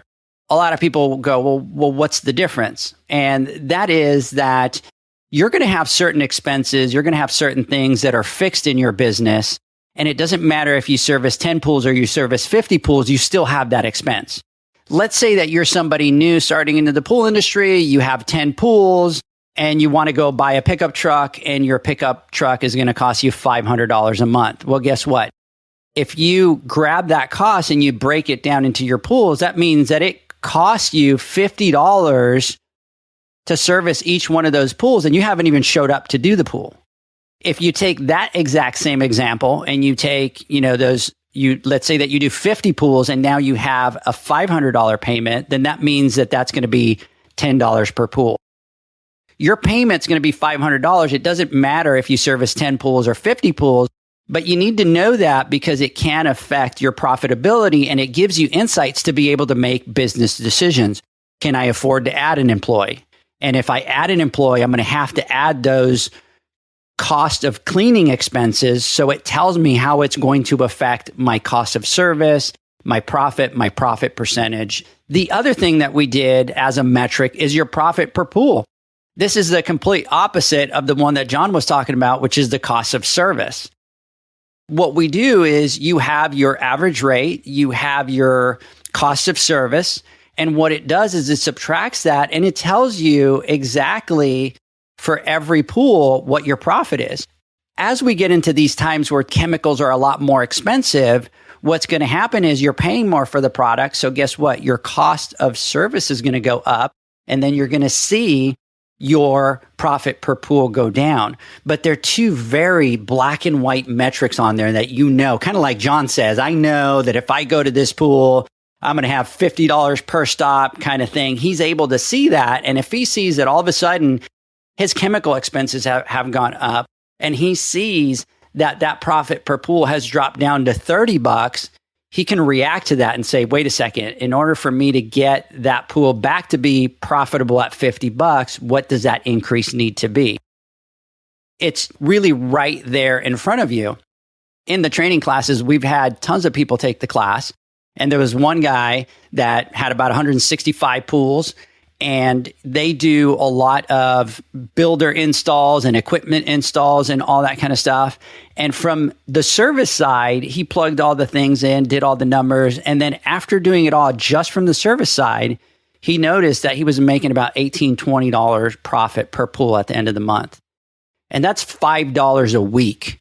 He was still very profitable because he does a lot of installs. He does a lot of pad installs and stuff like that. So overall, his business was very profitable. So he was still doing really well, but he saw the opportunity to do even better, because if he goes back and raises the rates and makes sure that he charges for all those things, now that $20 profit per pool can go to $40, and now your overall profit continues to go up.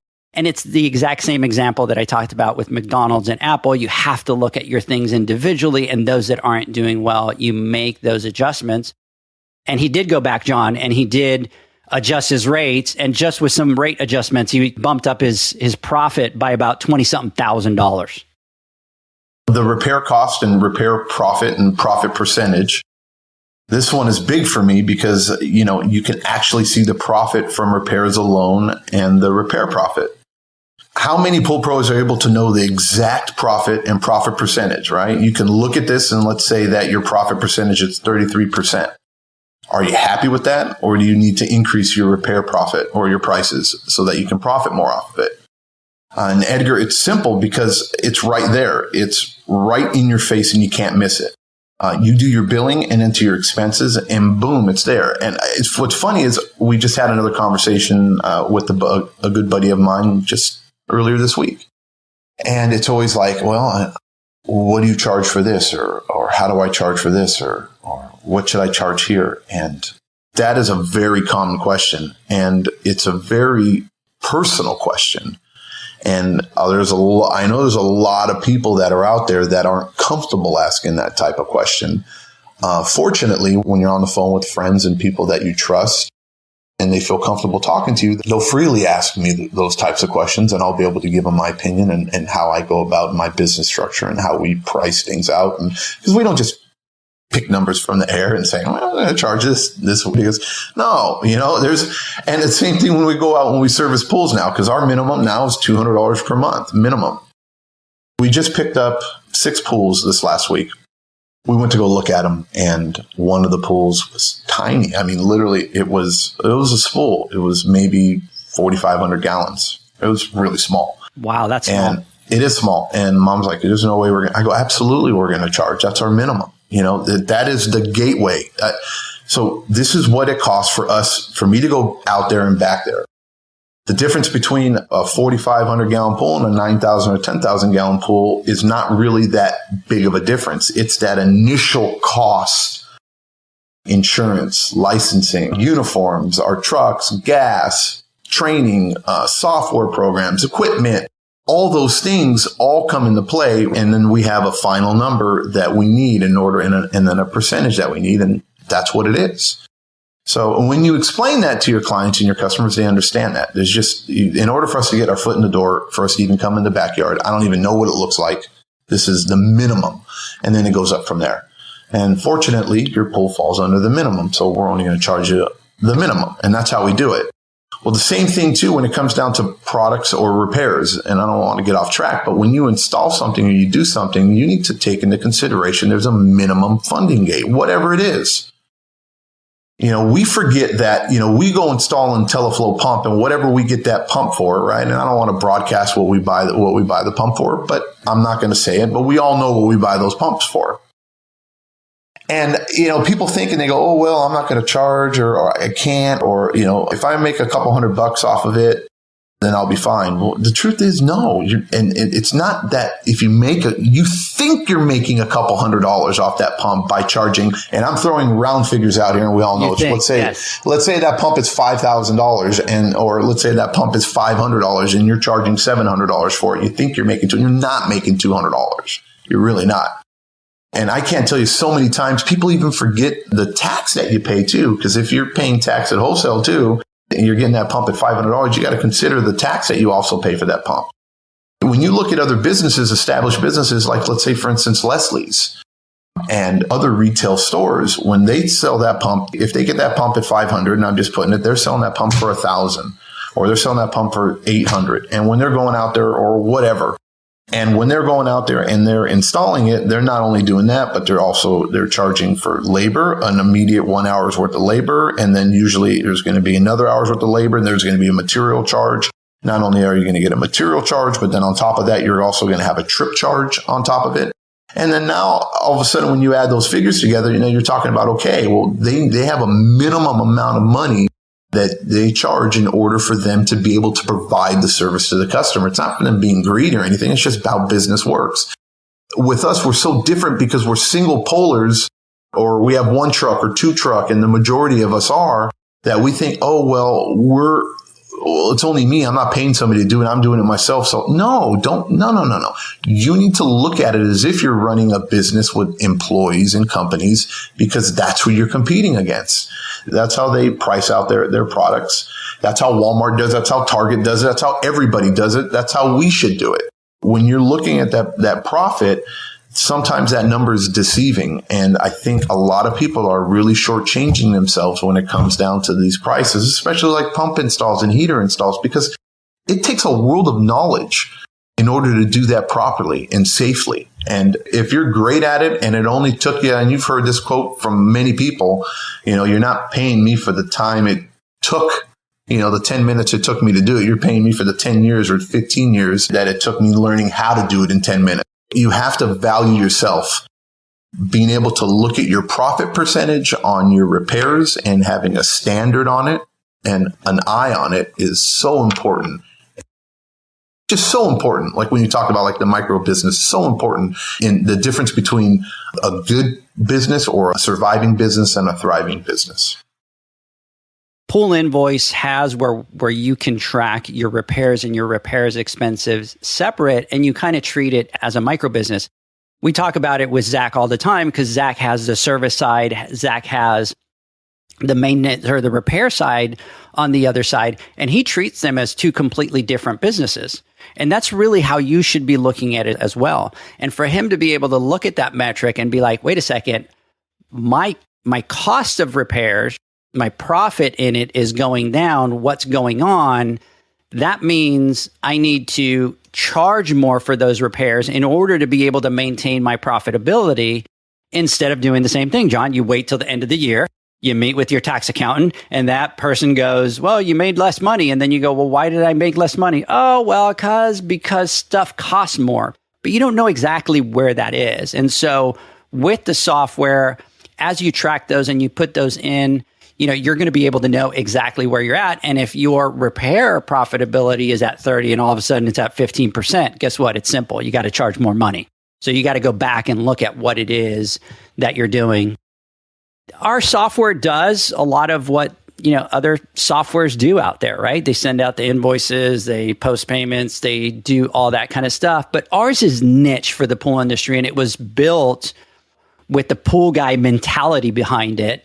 But we kind of incorporated a lot of the process that, the hotel industry uses because they're very driven on knowing how profitable they are every day. And they're a huge machine. So they have to know hotels can't be one that is looking at metrics from the past, and then the month is over and they're like, hey, we lost money. They have to be able to adjust through the process. And so do you guys. You have to be able to look at these numbers and look at these metrics so that you're profitable. And that's really what we've done, is created those metrics and that profit visualization into it. A lot of times, John, like we talked about, unless you're a financial guru, you don't know that. But ours has been simple. You do your billing, you enter your expenses, it spits everything out. There's no mistaking this. I'm a bottom line type of guy, right? And kind of everything in my life, my wife, my family, everything, just cut to the chase, right? Bottom line, I want to know, right? Let's forget all the hoopla. And sometimes when I talk, people's just like, oh my God, John, I don't want it. I don't need to hear all this. If everybody knew you, this is the best way to describe you. It's like, you know what? Let's just kind of get to the bottom. Let's give it to me. I want to hear it. I want to go. I don't want to go swimming. I don't want to go figuring it out. I just want to know, right? Let's just give it to me straight and let's just figure this out, put our heads together and come up with a game plan, and not the him and han and the blah, blah, blah. So, I like to dig down into what profit is and what profit percentage is. And the one thing I love from Pool Invoice is the CED. And that's the cents for every dollar. And it's simple. And it's just another form of what we're kind of talking about, profit percentage and stuff like that. But it puts a dollar amount on it, which I think is brilliant. Simple, but brilliant. And that's for every dollar. How many cents do you get to keep? So if you're putting $1 out there, right, and you're spending $1, how much of that are you going to get to keep? It's eye-opening for a lot of people. It really is. It really is. And I mean, it's to the point like, okay, well, I know that, or, you know, if I brought in $1 for every dollar I'm bringing in, this is how much I really get to put in my bank account. And this is what we're talking, bank account, right? Where this is what we get to keep, not that illusion of what we think. Just because I bought it for $1,000 and sold it for $1,500, I don't get to keep that $500, right? We're talking about what you get to keep at the end of the day, what you worked hard for, what you get to put in the bank, the cents per dollar. And probably one of my favorite tools, and one of many, actually. Yeah, and that's kind of one of my favorites too. And I tell that to people, and they always joke around with the CED. They're like, oh, that's the CEDs. But it's true. It's like, out of every dollar that comes in, how much do you get to keep? You know, do you keep 20 cents? Do you keep 30 cents? Do you keep 60 cents? And it's a really big eye opener, but we wanted to give a different metric. You know, there's people that really are going to look at just the profit percentage. There's people that are going to look at the service, look at the repairs. And then there's people that really kind of care, like John. And we joke around this all the time, guys, because John is that type of guy. He's like, you can start to have a conversation, and if there's way too much fluff and puff, he's like, you know what, let's just kind of get to the bottom of it. What's the end result? And so talking about the CED, Zach and I joke around all the time that's John's number, because it's like, he just wants to know, bottom line, what do I get to keep? You know, I don't care about anything else. What do I get to keep? And if that number isn't good, then I'm going to go back and kind of backtrack and figure out what we're doing wrong and where we need to make adjustments. And that was our goal. Our goal was to make it really easy to understand and break those down so that, you know, they're right there. You know, these things we talk about, and it's just, how can I put it? And I just want to emphasize again on how important it is to, just like anything in life, out of sight, out of mind. And the purpose of this is to keep it in sight, because you got to keep your eye on the prize. You have to have your eye on the prize, or else you lose focus. And it's just human nature. Imagine walking down the street, and you're walking with your eyes open, and you're walking down the street. You can walk in a pretty straight line, right? Like dead straight line. Now close your eyes, and in 5-10 seconds, or in 5 seconds, see if you're still going or walking down that line, that straight line. You are absolutely not. Now wait a minute and see how far off you are. And that's kind of how I like to look at it, is you always have to keep whatever's important to you front and center constantly. And it always has to be there. And you need to know these things. Otherwise, you start to forget about them. And it just like filters. If you're not on top of it, and if it's not there, and if something's not blaring at you, telling you need to do it, you need to do it, you need to do it, you need to do it, you tend to forget about it, or you prioritize. At that point, you think something's more important than something else. And I think you hit a great point when you said, oh, let's just take on 4 more accounts, or oh, we can take on this one account, or I can take this one account and because of that. And then I can put off the filter cleanings. But when the truth is, if you would just do your filter cleanings, you'd be making as much money as adding on 15 accounts with half the headaches. And half the work. And half the work, right? Yeah. And it's really simple. And a lot of this stuff here is like, well, I mean, if you want to sit there and kind of do the math, I guess you can and get it. But the truth is, you don't have anything that is constantly there reminding you and telling you and automatically calculating and saying, hey, this is your CED, or this is the money you're making. You're in the red, bro. You know what I mean? You need to figure something out. It's simple. You're red, you're bad. You're in the red, bro. You know, red, bad. Figure this out. Why am I in the red this month, right? And why is this customer constantly in the red? And oh my God, I didn't know. So you have to keep your eye on the prize. And that's kind of I just wanted to kind of just emphasize that and why it's so important to have a niche software or tool that focuses entirely on our business and the metrics that fuel this machine.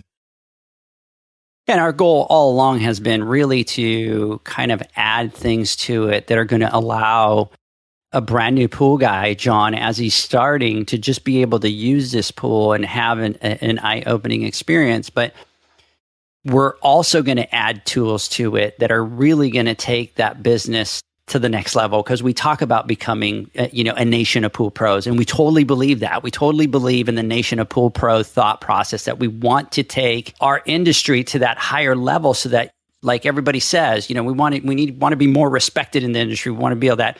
But by being able to provide these type of tools, it's going to allow you to run your business a lot smoothly. And there's some things that are coming on, guys. And so an example, one of the things that we're working on right now as we speak, we're working on being able to create terms of service template so that all you do is when you add the customer, you click send and it automatically sends it over to the customer. Or if you have a rate increase letter, you click, you send. If you need to do a drain, you go there, you click on the drain waiver release form and it automatically sends it to the customer. And it allows you to operate your business a lot more efficiently and convenient. And there's just a ton of stuff that we're going to be building into it. But from the standpoint of how a pool pro needs to kind of, run his business, I want to talk a little bit about some of the pushbacks that I get from Pool Invoice, because I don't want people to think that, we're making it sound all, beautiful and great and all that kind of stuff. But, one of the first things that people will normally tell me is, hey, QuickBooks is better and they're a better company. Because they're known, they're a better company. And you know what? QuickBooks is an awesome product. Okay? QuickBooks is an awesome product. QuickBooks is an amazing company. And John, I sit there and I look, we'd love to be the CEOs running these companies, right? Sure. Because they do a great job.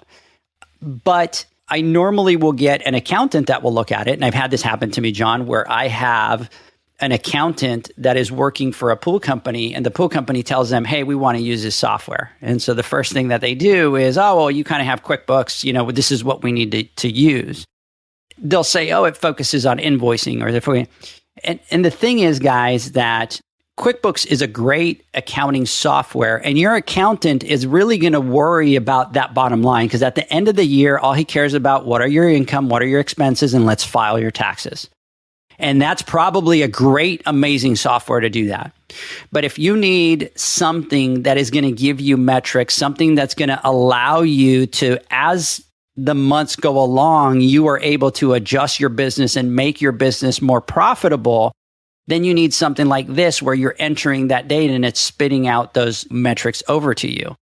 If you do have an accountant that says, hey, I could do that and I can create all these metrics monthly for you and I can do all that, then great. But what I have to remind a lot of the people out there is that No. Look, again, they do it, but what do you get? You'll get a report at the end of the month, right? And so you get that report at the end of the month because you're paying your accountant $500, $1,000 a month to handle your books and do that and get all that information. It goes to show again, you have to stop the bleeding now. And I've said this 100 times, and this applies to multiple things. Little changes add up to big results. And you can be walking and you just veer off by just 1 degree and you think that, hey, I'm still walking pretty much in that straight line. But over time and maybe in 1 day, it seems like you're going the same path. But in 30 days, you're way off path and you're somewhere where you don't want to be and you're bleeding. And you could have attacked that or nipped that in the butt immediately because you have visibility, or you have your eye on the prize, right? And you have those metrics that you can see. So I get that portion of it, but this is something that is you take with you. If you can have your accountant in your back pocket or attached or riding with you shotgun constantly doing their thing, then it would be equivalent to something like this. But at the end of the day, and then you might have accountants that go, oh, well, I only understand QuickBooks or this and that. But, the truth is, it's just because that's what they know and that's what they understand. And who cares? They work for you. And whatever makes your life easier, at the end of the day, what's important is your numbers, your financials, and that you're on the road to profitability. And then you hit it on right. You hit it on right there, John, is that your accountant works for you. So you have to get them to work for you. And we even have a module on the Pool Invoice side that even if you will use QuickBooks and you don't want to use Pool Invoice for the invoicing side, there's a platform where your accountant can enter numbers at the end of the month and you can get those numbers. Him or her can do it throughout the month so that you're constantly seeing those numbers. But here's the thing, your accountant works for you. So if you're paying somebody $300 a month, you don't want them to do what it is that they need to do. You want them to do what it is that you need to do. So we kind of have both. We have the Pool Invoice where you could do the invoicing from it. You can do the expense module. And then we have the platform where you could just use the module to enter the data so that you get your numbers out. And what you would do is you talk to your accountant and say, hey, you could use QuickBooks, you could do all that, but I need you to cross-enter this information so that I get these metrics and I know how my business is doing.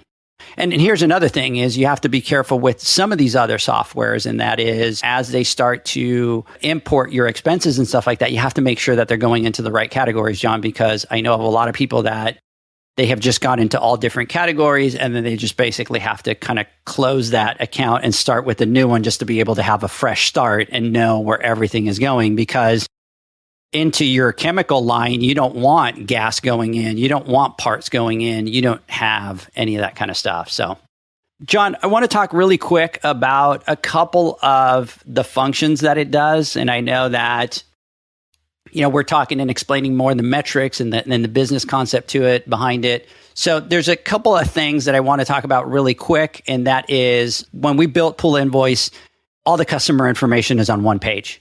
You go in, you go to the customer invoice, and all of the information is on one screen. And the idea was a lot of programs are built to where you have to go to multiple different screens to do different things. So if you want to enter a customer credit card, you got to go to the profile, you got to click on that, you got to click on customer credit card, you click on that, that gives you a pop-up box, then you enter the credit card. Well, with Pool Invoice, everything is on one page. When you're on the customer invoice, you have 12 boxes in there, one for every month. And every invoice for every month is in that respective box. So if you need to go find it, you click on it, it's in there. If you need to enter a credit card for the auto pay, you click on the button and it pops up the auto pay button right there. You enter the information, you do it from there. You want to send the invoice to a third party, you click on the button, it pops up, you send it from right there. So you're not having to go to multiple screens to go find all of the information on there.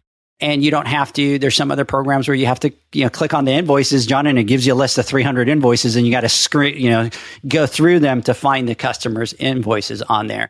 The other thing is you can set up yearly charges. And that was a big one for me. I used to have the yearly charges, the algicide and stuff like that.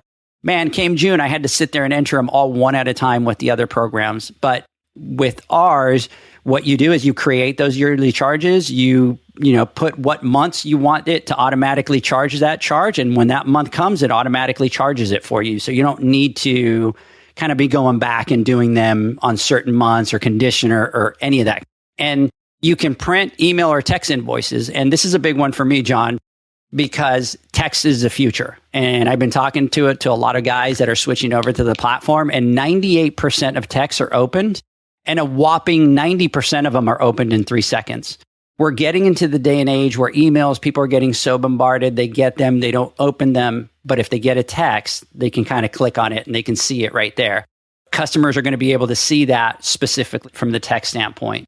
The other thing, John, is customer have their own portal, and that's where they can log in and they can see their invoices. If you have on auto pay, they can kind of click on auto pay. And guys, we're in the future now. Those days of people not wanting to go to portals and have portals, all those days are gone. A lot of people are paying online. A lot of people just want to go to the portals, pay. They don't want to call anybody. They don't want to do any of that kind of stuff. The other thing, John, and this one was with Zach. So we have the auto pay, but we only had 1 day for auto pay, right? So you could set up the system to charge automatically on the 5th. And he's like, well, no, we need to charge on the 5th and then we need to charge on the 20th. We can have 2 different dates in the system. For cash flow, yeah. And so for us, it was challenge accepted. So now instead of 2 days, we're going to allow you to put every single different day that you want for each customer. So if you have 5 customers that you get paid, that you charge them on the 5th and they say, hey man, I don't get paid till the 10th. Can you put me on the 10th? You can go into the customer profile. Guess what? Exactly from the invoice page, you click on it, you put the date that you want it to charge their credit card, and it'll charge everybody on the 5th. It'll charge those 5 customers on the 10th, and then it'll charge everybody else on the 20th. So it gives you that complete flexibility. And like you just said, cash flow. Once you start to have employees, you got to have guaranteed money coming in on certain days to pay that payroll. We wanted to do it so that you can set that up. And then another big thing, John, for us is when you go onto the invoice, a lot of people were like, well, I like to print preview the invoice before I send it to the customer. So we're like, okay, so how do we go around that? And so what we did is you have your invoice at the top, and right at the bottom, there's an automatic print preview. And there's a box where you actually see the invoice, what it looks like. And when you add a charge, it refreshes and the bottom invoice shows you right there. So you don't have to go file, print preview, see what it looks like. Oh, that looks wrong. It doesn't have this charge. It doesn't have that charge. As you're doing in real time, that invoice at the bottom updates. And guess what? From that same screen right there, you can go in, you can click print, you can print email, you can text. You can even WhatsApp it to somebody else. So even if you want to send it to a third party, you just kind of click on that button and it sends it over there. The other things, and a lot of the common things, guys, you can set up late fees, reminder emails, you can charge different rates, does all those kind of things. John, I just wanted to talk about it because I know that we've kind of talked about the metric part of it and stuff like that, but you're probably going to have people that go, oh yeah, well, does it do this? Does it do that? But really, all the functions that we've put into it is from either us using it or people saying, pool guys saying, hey, we need this, we need that, like the issue with the, auto pay and the different dates and stuff like that. Yeah, one thing I was talking about, charging different rates. You need a system to be able to allow you to charge different rates each month, right? So if you do a pool where you charge a different rate, like in the summer, you don't want to have to go in there and change it manually like what we used to do. We don't necessarily charge differently when it comes to like summer rates, but I have clients where the majority of our pools, we talk about this, where we do once a week service out here, and majority do twice a week. But we have a lot of Airbnbs, and some of the Airbnbs need twice a week service, especially during summertime because of the traffic in and out constantly. And then I have like a client that's out in one area that has a pool and has a bunch of different fountains. And at any given time, we'll charge an additional, depending on the site. One's like $25, one's $50, another one's $50 per fountain per month. Sometimes he wants the fountain running for some months. Sometimes he doesn't want it running, or certain times, or a bird bath or whatever. Or sometimes we're at this Airbnb twice a week now instead of once a week. During this schedule set of time, it's nice to have that automatically, because we've gone months where we charge the old rate instead of the new rate, because when you're sending out 150, 200 invoices every single month, you tend to forget sometimes. So that's an awesome feature on there. Yeah, and we made that so that you can, every single month, you could charge a different rate every single month. And the system automatically recognizes it, and it automatically charges those. John, let's take a quick break and a word from our sponsors. And when we come back, let's just kind of go through a couple of those, and then we will end the podcast, because, wow, we've been talking for like an hour and 40 minutes. So let's take a word from our sponsors, guys. And when we come right back, we will kind of go into a couple final things and our final thoughts. The Hyper Pole from Ultimate Pool Tools is a pool care pole designed by pool professionals for pool professionals, featuring precision-crafted carbon fiber and stainless steel construction. Go to ultimatepooltools.com or Instagram at Ultimate Pool Tools. Pool pros have specific needs when it comes to general liability insurance. The SPPA program has you covered. With 3 tailored and customizable general liability options, SPPA makes it easy for pool pros to feel secure. Find out more and get covered at thesppa.com. Now available, Pool Invoice. Pool Invoice is a pool billing software created specifically for the pool service and repair industry. It's developed for our industry and only our industry. Pool Invoice is built with recurring billing in mind. You can print, email, text invoices, or even send via WhatsApp. You can add recurring or yearly charges, accept credits, and set up autopay. You can even see when customers have seen the invoice. It even has a customer portal where they can log in and see, print, and pay invoices. It has all your customers' information on one page, so you don't need to search through hundreds of invoices looking for the one you need. Just go to the customer profile and it's all at your fingertips. Created specifically for the pool industry, Pool Invoice. Now available at poolinvoice.com.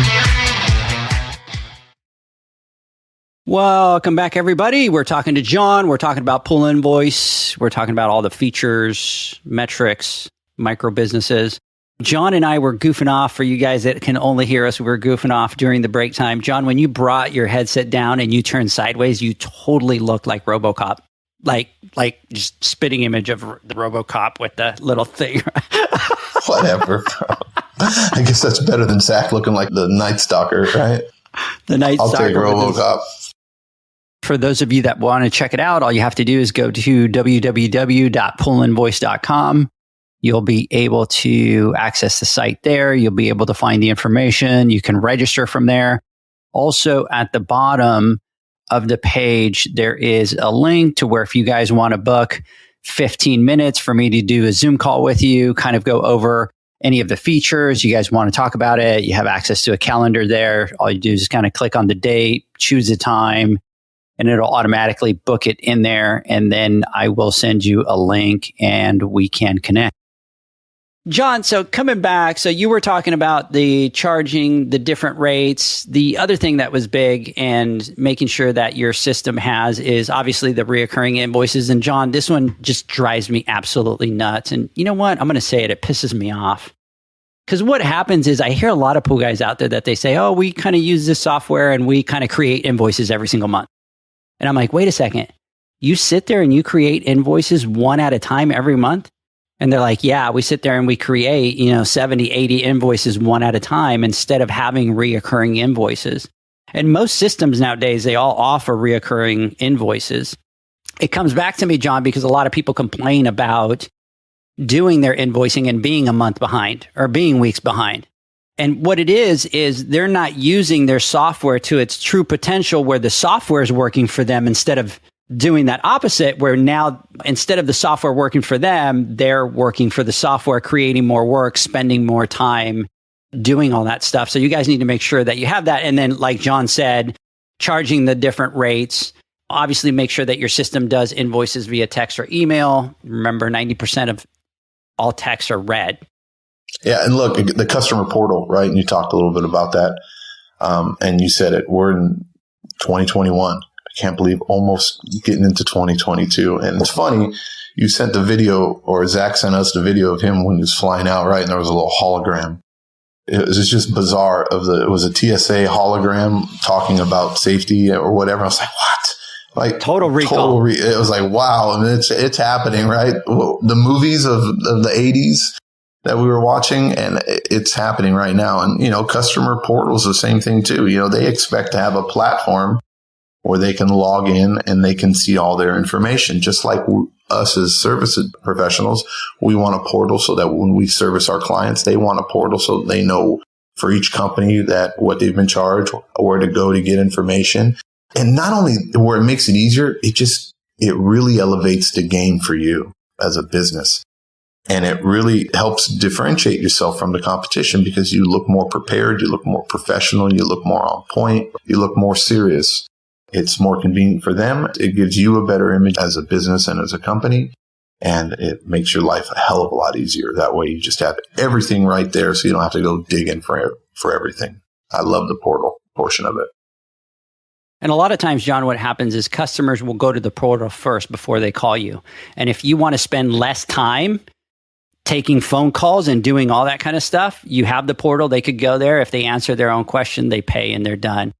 You know, the other thing is autopay, guys. Any system that you use nowadays should have autopay. And the reason that it should have autopay is as you start to grow your company, there might be a situation where you're dealing into a cash flow and you're going to want that money and make sure that you get it on a certain day. And then the second thing is that if you are on autopay and somebody pays with a credit card, the system automatically charges the credit card and automatically goes into your invoice and posts the charge, therefore leaving you more time because you don't have to sit there and post checks, one at a time and spend all this time posting 200 checks. They pay with the credit card and the system does everything. Yep. And then track income by categories. So we talked about that. This is your micro business. So you get to track your charges separately. So instead of getting okay, this is how much money I made, this is how much profit I made. Well, let's dig a little bit deeper, right? Let's figure out this is how much money I made, but where did that money come from? And then not only where did that money come from, in those subcategories, how much profit did I make off that? It's called business acumen, basically. You really understand your business and you get to change or you get to fine tune it so that you become more profitable. And that's just one of the other features. And this is just the beginning too, right, Edgar? This is a living and breathing application. This isn't like you said, right? Well, okay, QuickBooks or somebody sends something out and you have it. And then God forbid maybe in 1 year, 2 years or 3 years of screaming and complaining, if you get enough of it, you might get a change or an update. This is a living and breathing document. When a suggestion is made, and many have been made throughout this process, and I know just some of the things that I've talked about to you, right? Let's going to integrate this. Let's do this. Or let's change that. Let's figure that out. Or when Zach made that simple comment about different dates, same exact thing. And that's what I think is more critical, or one of the most critical things is being able to adapt and change to the times and make things better or eliminate things that might not be worth it or whatever. So that I kind of want to hit home on that portion of it. This is a living and breathing app. It's not a one and done thing. Here it is. Take it and use it as you want to use it. If it doesn't work for you, figure out how it's going to work for you. The whole process of doing something has changed for us because of the podcast and the Instagram lives and all the communication that we have from everybody. And I have people calling me all the time. So I'll tell you one more that we're adding in, that is that with the Pool Invoice, you send their invoices out through the system. And somebody came to me and said, I don't want my invoices to say Pool Invoice on them. I want it to be my email address. So we're like, man, how can we make that happen? And so we've been at it for months now trying to figure it out. And we're getting very close to the ability where you enter credentials and stuff. And then when the system sends them out, they send them from your email address so that they're not going at a Pool Invoice. And then here's the other thing, John. We haven't even talked about integrating the whole route management system into this thing, but it will happen as we continue to go, and we'll continue to listen to you guys and make and adapt the changes that you guys need. John, let me really quick get your final thoughts, because believe it or not, we're almost 2 hours into this thing, and I've held you for 2 hours, and I know that you need to get out there and do some repairs. And I couldn't be more excited. I'm glad that we did this. This is definitely hasn't been a rushed project, right? A lot of heart, blood, sweat, and tears Edgar has put into this. I've seen it, and I've seen it evolve, and I'm so excited to have a small part in this or be a part of this software program. I'm excited to use it myself. I truly think that quality tools like this just make or break a business sometimes, and that's just the bottom line. We're just too busy doing what we're doing out there. If you're out there hustling and scrubbing tubs and repairing and taking phone calls and doing what you're doing, or especially if you have employees, to have a tool out there that helps manage that for you, especially the most important part, which is the financials, because let's be honest, nobody is doing this for charity. I've yet to come across a pool company that established a charity pool service company. And if there is one, I'd love to know. The reason why we are in this business is so that we can make money, so that we can support our families, right? And we can have a decent quality life. And in order to do that, you have to be good at these metrics. And billing is a big portion of it, a very important part of it. And I guarantee you take a poll, 9 out of 10 pool guys and gals, and you ask them what they think about billing, or what's the number one thing they hate the most is, everybody says it's billing. I hate doing billing. Oh my God, I'm behind on billing. And it's just funny. We bust our asses out there every single day, right? And we work and we bust our ass. And then when it comes time to get paid, it's just something inside us as pool people, or maybe just entrepreneur. I don't know, that we're just hard to do it. And it's just, maybe it's because we're so exhausted, and when we get home, we just want to relax, or we want to spend time with our family. And we know the process it takes, or how much effort goes into it. To where when you have a software that makes that portion of it easier for you and helps you become more profitable, it's just a home run. It really is. So I advise everybody to check it out. And if you don't, so what? Do as you do. This is a whole reason why we do this Pool Nation thing, is to help people. This was one of the things that we heard loud and clear that was an issue. And here it is. Hopefully it's something, I truly believe it's going to be something that's going to be a game changer for everybody. And if not, then, continue on with whatever. And nobody's going to force you to do anything, right? You can't make somebody do anything. We can just give it out there. And by all means, we're going to continue doing what we're doing. And we want to take all the feedback on the software and on anything else that you guys might need, because we're in this for the long run. We truly want to help out the industry, and whatever we need to do to lift all boats here to kind of make our industry better as a whole, because that's what we've been preaching since the beginning. And I think this is a great step, and it's only the beginning, because we have a lot of things that we have in the mix. And Edgar kind of talked about it a little bit, especially with the integration and stuff. Everything's going to work with everything. And it's going to be kind of cool. And it puts a smile on my face thinking about some of the things we have in store for everybody. And I'm excited to make our further announcements down the road of some of the other projects that Edgar, myself, and Zach have been working on. So, that's pretty much it. Yep. The other thing, guys, is everything that we build in modules. So if you don't want to use something, you just click on the button and you turn it off. It just kind of disappears off your menu. That was a big thing for us. That was a very early feedback that we got from a buddy of mine that uses the software and has almost 800 pools. Was, I don't want you to sell me a Lamborghini. If I want to use a Civic, I just want to use a Civic. And it was loud and clear. We're just going to create everything in modules, and you just turn on and off what you have. So we're going to have on there the rate increase letters, all that stuff. You don't want to use it, you turn it off. It just disappears off your menu. You want it back on, you turn it back on, and it comes back up. So, we've created that. We've got a lot of tools coming.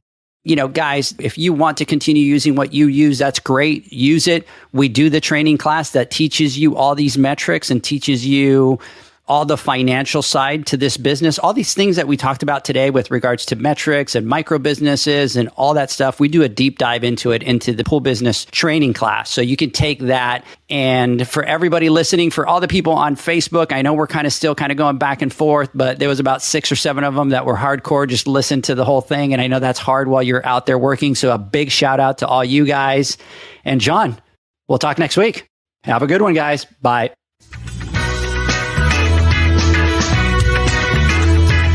Thanks for listening to the Pool Nation podcast, a member of the Pool Nation family. You can listen to us live every Friday here at 9 a.m. Pacific, 11 a.m. Central, and 12 noon Eastern Standard Time. You can find us at Pool Nation or PoolNationPodcast.com, on Facebook, or on Instagram at Pool.Nation. And to find more info about Pool Invoice, the billing software built specifically for the pool industry, go to PoolInvoice.com. Before you go, this is what the pool industry has been waiting for. PoolManUniversity.com. It's the first platform dedicated to learning the swimming pool service and repair industry. A pool service community where you can connect and find videos on business, service, water chemistry, and repairs. See you there at PoolManUniversity.com. Pool Nation, all rights reserved. No part of this podcast may be reproduced in a verbal or nonverbal way. May not be distributed. It may not be distributed in any social media platforms or transmitted in any other forms or any other means, including recording or other electronic or mechanical methods without the prior written permission of Pool Nation.